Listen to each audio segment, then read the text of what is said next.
This guest character they brought on, I can't remember his name, the captain of the Farragut, I think he might have potential.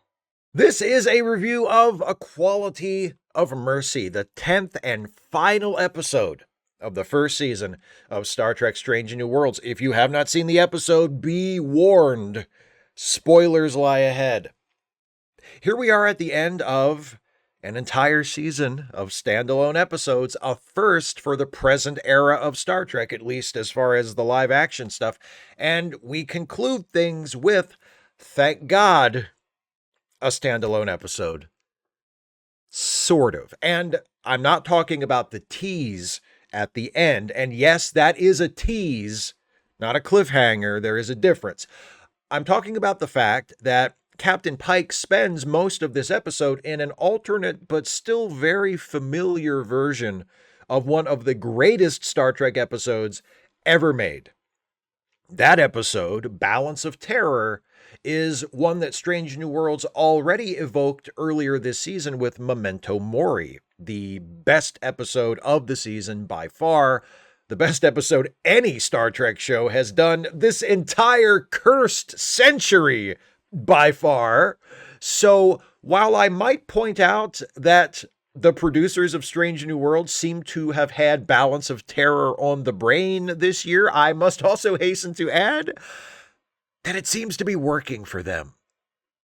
Unlike Memento Mori, which merely evokes Balance of Terror by placing Pike and his crew in a broadly similar predicament, A Quality of Mercy sees Pike literally transported to the events of Balance of Terror, with one major difference. Or actually a lot of little differences, all of which are related to one major difference. Pike has dodged his fate. He has not been forced to swap the captain's chair for the beep chair. Oh no! He remains unscarred, unimpaired, and in command of the Enterprise. But it turns out that's not such a good thing. Pike being captain of the Enterprise during Balance of Terror leads to an all-out war between the Federation and the Romulans. And as a bonus, in the climactic battle with the Romulan fleet, Spock suffers serious injuries similar to the ones Pike was destined to have. None of this is Pike's fault, exactly. His choices are only the wrong choices in hindsight. The point of the episode isn't that Pike is a bad captain or an inferior captain to Kirk in some way, but simply that he's the wrong captain for this situation. As future Pike says more than once in the episode, causality is complicated. By the way, a brief note about future Pike, who appears to play the role of Clarence. Oh, and you can mark off It's a Wonderful Life episode on your premise bingo cards. Future Pike is looking good, right? Quite the snappy dresser. Throughout these reviews, I've gotten comments from some of you saying, I can't believe you didn't mention this or that, referring to some Easter egg in the episode, like how Benny Russell is the author of the children's book Mbenga is reading his daughter in the Elysian Kingdom. And sometimes I do honestly just miss stuff like that, but usually I don't mention those sorts of things in the reviews because they aren't actually important to the story, and I don't really give a shit. But that doesn't mean I don't have my soft spots, and one of them is those TOS movie era uniforms, the double-breasted red numbers with the belt and the shoulder clasp that were introduced in Star Trek II. Those are my favorite Starfleet uniforms. Hell, they're my favorite Star Trek costumes, period. And to see that design reinterpreted to fit the aesthetic of the current era was pretty cool. I like it. Looking sharp, future Pike. Looking sharp. Anyway, I wouldn't say this is the best episode of the season. That honor still goes to Memento Mori as far as I'm concerned, and it's not close. But it is the best written episode from the perspective of Strange New Worlds being a prequel show. For me, a good prequel should work just as well for people who haven't seen the thing it's a prequel to as it works for those who have. And while I have to use my imagination a bit because I have seen Balance of Terror many times, I think Equality of Mercy mostly pulls it off. The Romulans and the state of affairs between the Romulans and the Federation are set up early on before future Pike shows up with the time crystal. So the significance of the confrontation between the Enterprise and the Romulan ship later on comes across whether you've seen Balance of Terror or not. If you're a newbie, a lot of these specific parallels won't land, like when characters have dialogue that is lifted directly from Balance of Terror, but those parallels aren't so obvious and distracting as to make people who haven't seen Balance of Terror feel as though they're missing something, like they came to class without having done the assigned reading, which is a problem with a lot of prequels. Likewise, Captain Kirk is a significant character in this episode. So even if you have somehow never heard of him before and have no idea that he's the guy who takes command of the Enterprise after Pike, his presence makes sense. But speaking of Kirk and presence, that may be one area where the episode doesn't quite pull off the prequel trick. People who aren't familiar with William Shatner's original take on the character, or even Chris Pine's more recent big screen version, will probably enjoy Paul Wesley's freshman effort as Kirk more than I did. Not that Wesley is bad, mind you. I think he's fine. More than fine. But he lacks the screen presence of either Shatner or Pine, and of more immediate concern, he also lacks the screen presence of Anson Mount as Pike.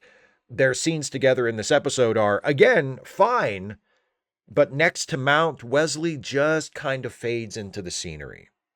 Now, there are a few things I want to say about this. First, Paul Wesley is in a challenging spot. He's a new actor to the franchise, playing the most iconic character in the franchise. He's got some big shoes to fill.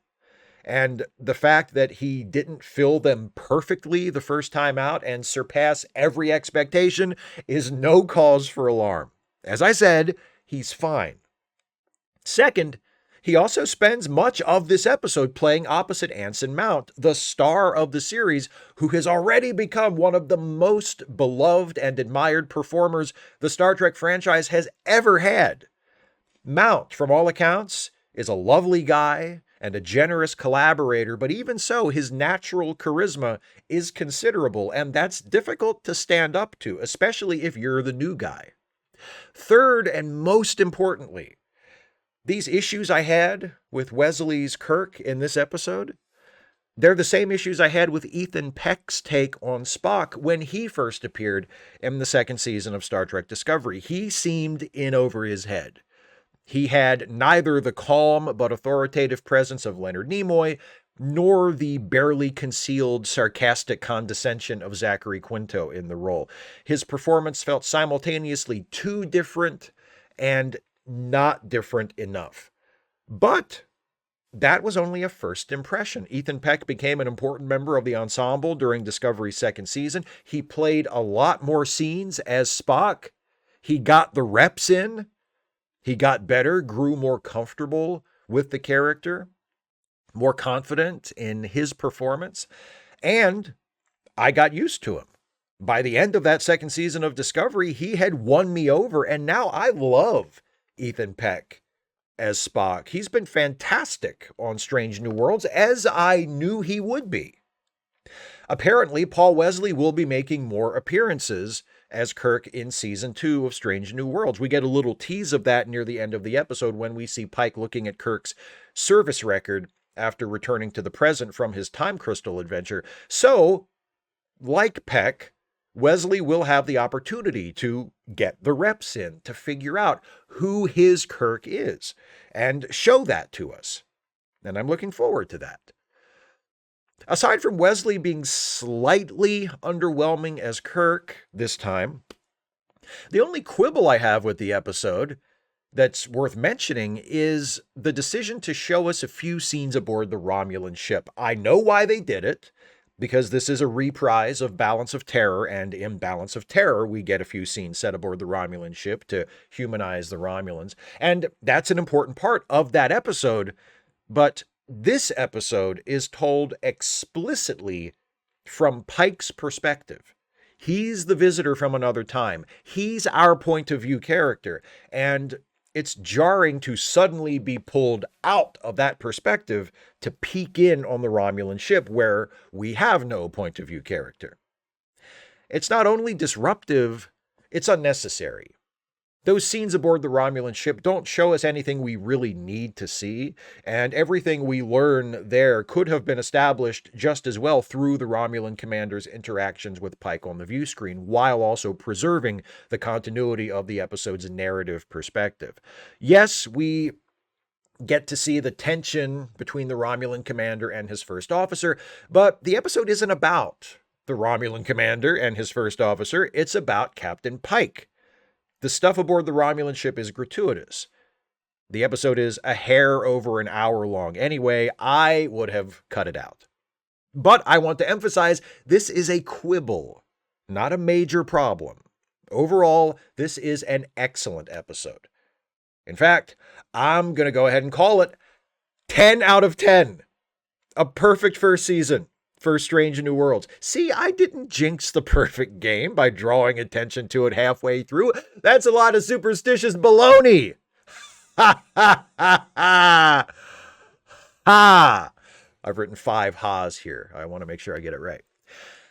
10 excellent episodes, 10 excellent standalone episodes with characterization and subplots that carry across multiple episodes to give the season cohesion and establish that what happens in these episodes matters, that these events have meaning in the lives of these characters as this series goes on. No mystery box, no galactic scale threat, no horrendously paced serialized plot.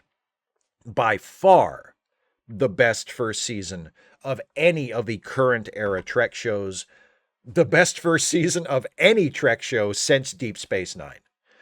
I think we can officially declare Strange New Worlds off to a good start. Those are my thoughts.